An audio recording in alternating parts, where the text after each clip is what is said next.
Silver is sitting at $85, and Shanghai has not even opened yet. Pause and think about that. For 8 full days, one of the largest physical buying centers in the world was offline. Historically, that window favors paper pressure, thin liquidity, reduced physical absorption, ideal conditions for price suppression. And instead of breaking down, silver advanced nearly $10. That is not random volatility, that is structural behavior. When a market rallies during the exact conditions designed to weaken it, professionals pay attention, because markets under pressure reveal their true strength or their fragility. Now, we are 72 hours away from Shanghai reopening and just days away from first notice day on the March contract.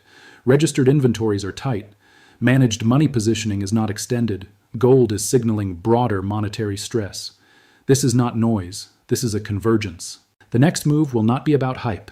It will be about liquidity, delivery, and physical demand meeting futures positioning in real time. So the real question is not whether silver is high.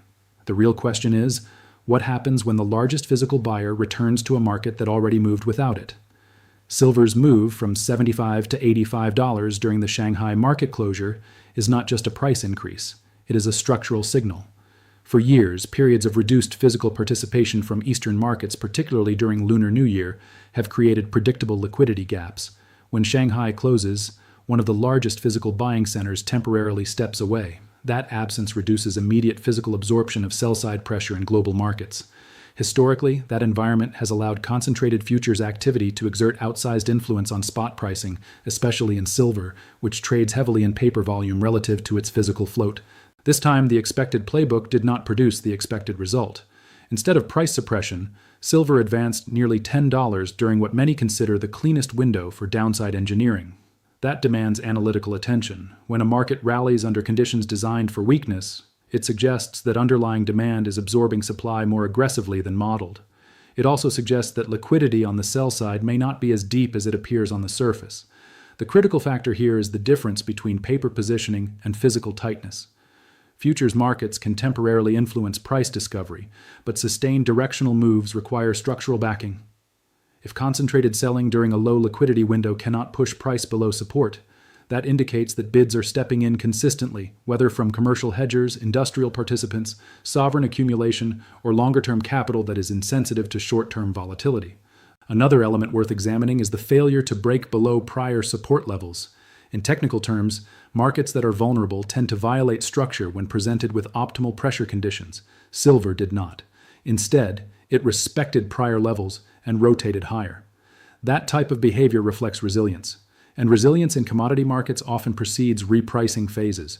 It is also important to understand what did not happen. There was no sustained breakdown, no cascade of liquidations, no extended period trading below the previous range. The price action suggests that even in thin holiday conditions, there was enough structural demand to absorb supply without destabilizing the market. That implies tightness somewhere in the chain, whether in vault inventories, forward availability, or physical demand that does not show up directly in futures statistics. Professional market analysis requires separating emotional interpretation from structural observation. The observation here is simple. The window historically associated with downside volatility produced upside continuation instead. When markets refuse to decline under pressure, they often signal that larger forces are accumulating beneath the surface. Liquidity windows reveal strength and weakness. This one revealed strength. The move from $75 to $85 was not a speculative blow-off supported by visible retail enthusiasm. It occurred during a period when participation from a major physical hub was offline. That gap between expectation and outcome forces a reassessment of supply and demand balance. If silver can advance in the absence of Eastern buying, what happens when that buying returns? That is not a prediction. It is a structural question derived directly from price behavior. Markets communicate through performance under stress. Silver was stress-tested during the holiday gap and it moved higher. When Shanghai reopens, the market does not simply gain another trading venue. It regains one of the most influential centers of physical silver demand in the world. That distinction matters.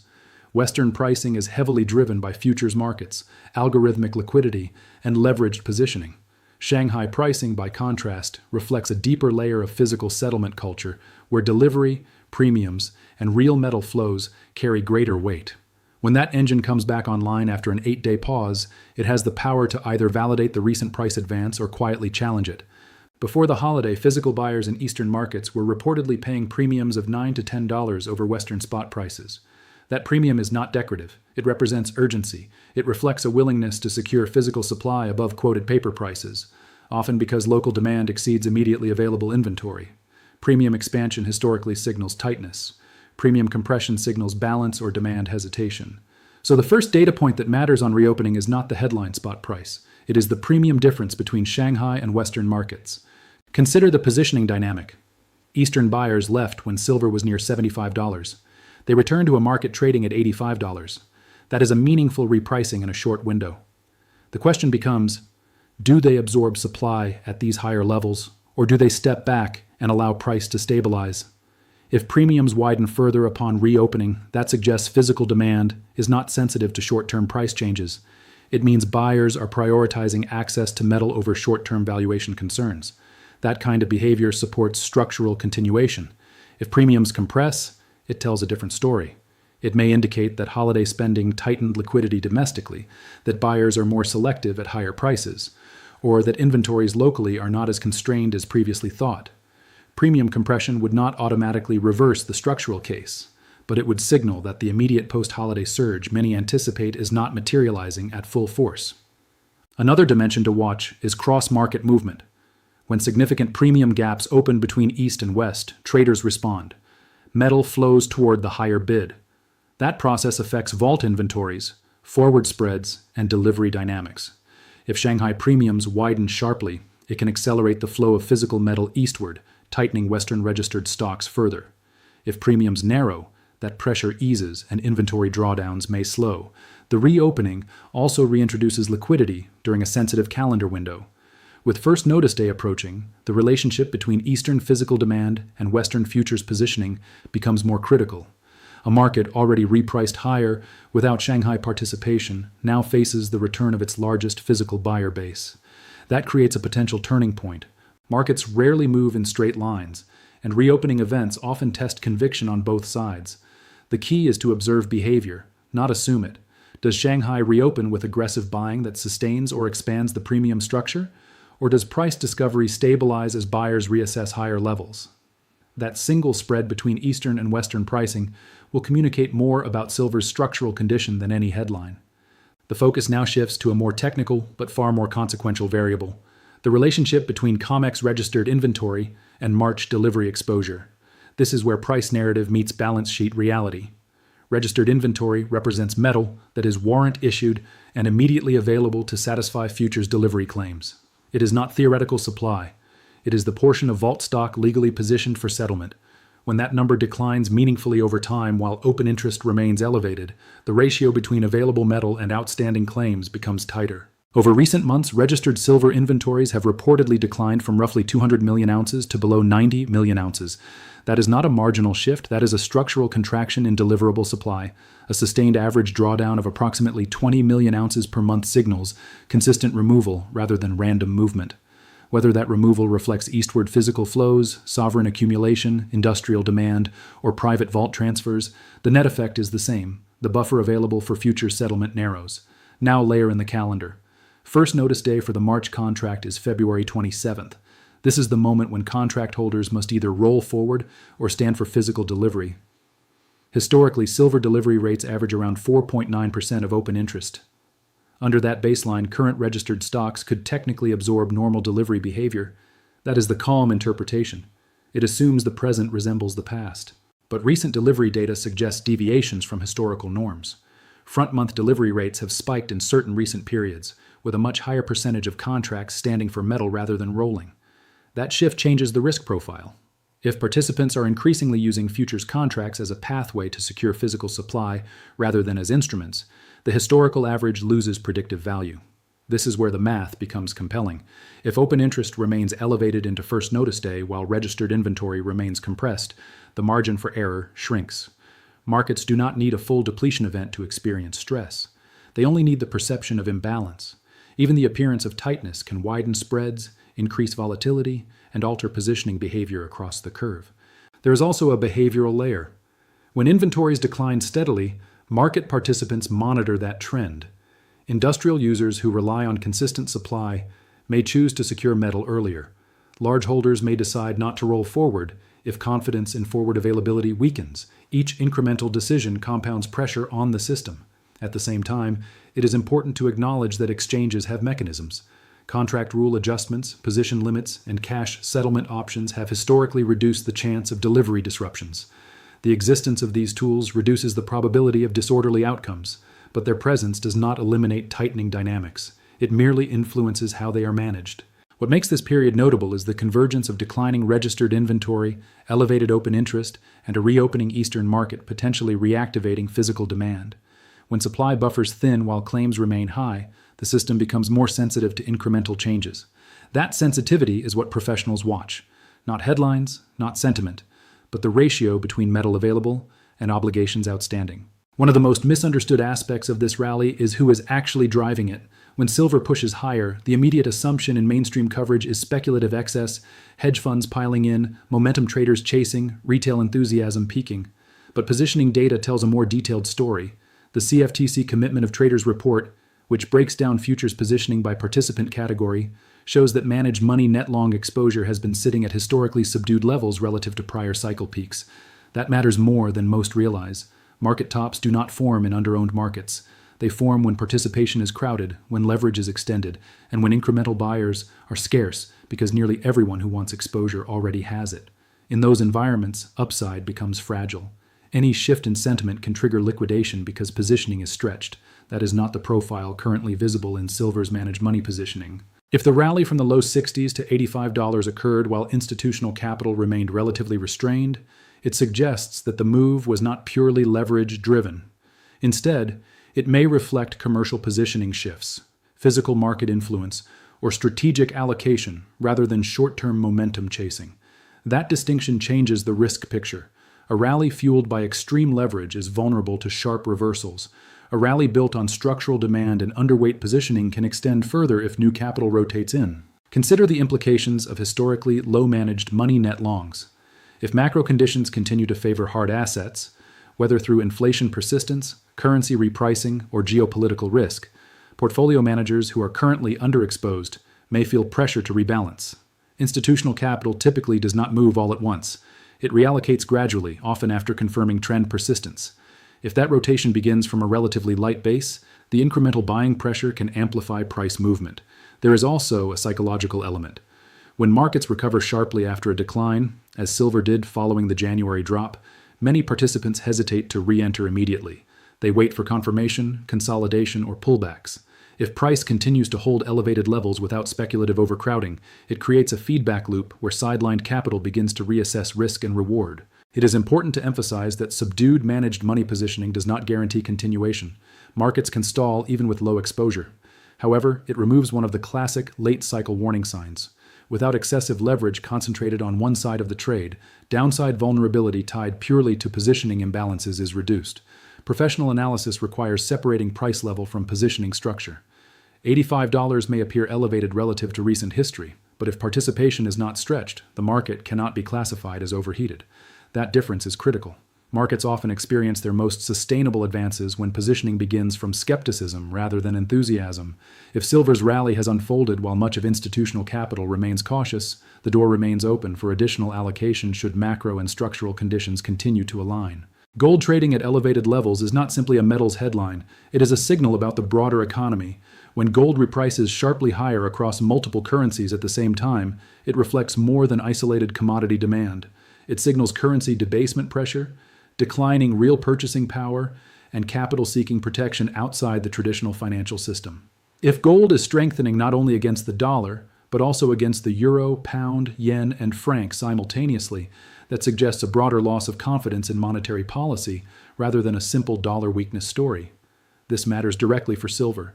Silver historically tracks gold during monetary stress cycles, but with higher movement due to its dual role as both a monetary and industrial asset.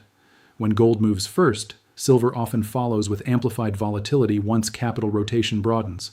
The foundation of that move begins at the macro level, not in the futures market. Now examine the macro backdrop. GDP growth printing at 1.4% against higher expectations reflects economic deceleration. At the same time, core PCE at 3% indicates inflation remains persistent. That combination, slowing growth with sticky inflation, compresses central bank flexibility. Policymakers cannot aggressively cut rates without risking further inflation. They cannot aggressively tighten without worsening the economic slowdown. That narrowing policy corridor historically increases demand for hard assets as a hedge against uncertainty. Layer in sovereign debt dynamics. Rising debt projections and escalating annual interest expense create structural pressure on fiscal sustainability. As debt servicing costs grow, governments often rely more heavily on monetary expansion, currency issuance, or financial repression. Markets anticipate those adjustments before they are formally announced. Gold typically responds first because it is viewed globally as a reserve alternative. Silver follows when investors broaden their protection beyond pure central bank accumulation. Geopolitical variables add another dimension. Tensions involving major oil transit routes, military positioning, and elevated conflict risk directly influence inflation expectations. Energy flows are tied to transportation, manufacturing, and global supply chains. Any perceived disruption risk translates into pricing pressure across commodities. Silver's industrial demand, particularly in electronics, solar infrastructure, and defense-related technologies, becomes relevant in that context. Geopolitical stress does not merely lift safe haven flows, it also alters supply chain planning and procurement behavior. Another critical distinction is who is driving gold's move. If retail participation is subdued while sovereign and central bank accumulation continues, price strength may not reflect speculation. Instead, it may represent strategic allocation by entities with longer time horizons and deeper capital reserves. When official sector demand leads, markets often move in stages, first quietly, then with broader participation once visibility increases. Silver sits at the intersection of these forces. It responds to monetary concerns, inflation hedging demand, industrial expansion, and geopolitical supply pressures. When macro indicators align, slowing growth, persistent inflation, rising debt burdens, and elevated geopolitical risk, capital tends to move into tangible assets. The metals market does not operate in isolation from macro stress. It amplifies it. As Shanghai reopens and first notice day approaches, the market enters a decision phase. This is where conviction meets verification. Instead of assuming continuation or collapse, the disciplined approach is to frame the next move through structured scenarios and let the data confirm direction. Markets do not reward certainty, they reward preparation. The first scenario is acceleration driven by renewed physical demand. If Shanghai reopens and the premium between Eastern and Western pricing widens, that is a direct signal that physical buyers are not deterred by higher prices. A widening premium reflects urgency, buyers competing for available supply. If that behavior coincides with continued declines in registered inventory and stable or elevated March open interest into first notice day, the tightening case strengthens. Under those conditions, upward pressure is not purely speculative. It is supported by real-world allocation decisions. In that environment, price strength becomes a result of supply and demand mechanics rather than short-term sentiment. The second scenario is stabilization. If Shanghai premiums compress modestly and March open interest declines toward historical delivery averages as first notice day approaches, the system absorbs pressure without escalation. This outcome would suggest that the recent $10 move invited enough profit-taking and rollover activity to normalize positioning. Consolidation between recent breakout levels becomes the mechanism through which the market digests gains. This is neither structurally bearish nor excessively bullish. It represents balance. Markets often require these phases after rapid repricing. Strong trends frequently pause before choosing continuation or reversal. The third scenario deserves equal attention, a temporary pullback. If participants respond to reopening volatility, regulatory adjustments, or macro headlines by reducing exposure, simultaneous selling pressure could appear on both physical and future sides. Premium compression combined with an abrupt drop in open interest might produce sharp downside movement. However, context matters. A pullback toward prior breakout levels would not automatically invalidate broader tightening dynamics if inventory levels remain historically low and physical demand returns after price stabilization. Volatility in commodities is common, particularly after rapid advances. The key is distinguishing structural breakdown from a normal corrective move. Each scenario depends on observable data rather than interpretation. Watch the Shanghai premium spread. Watch daily changes in registered inventory. Watch how March open interest behaves as first notice day approaches. These are measurable indicators. They reveal whether the market is absorbing supply, normalizing positioning, or encountering stress. Professional analysis is not about predicting a single outcome. It is about mapping probabilities and adjusting as confirmation appears. The reopening window and delivery timeline compress multiple variables into a short time frame. Liquidity, positioning, inventory, and macro context intersect simultaneously. When those forces align, price moves decisively. When they conflict, volatility increases. The market is about to communicate clearly. The only question is whether participants are listening to the data or reacting to the noise. The next 72 hours are not about opinions. They are about verification. Watch the Shanghai premium. That tells you whether physical demand is expanding or cooling. Watch COMEX registered inventory. That tells you whether supply is tightening or stabilizing. Watch March open interest into first notice day.